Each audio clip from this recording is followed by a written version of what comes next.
Add photo and go to edit. There you can find the option of Magic Grab. Here you can see the girl photo have been separated from photo.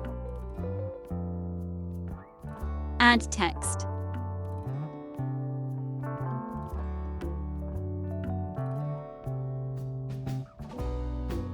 Change the font to Archivo Black.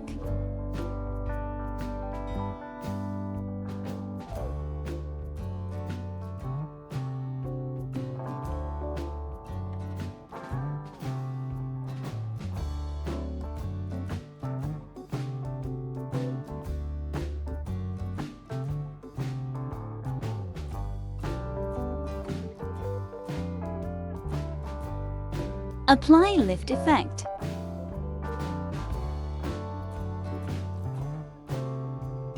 Go to position and send photo to backward.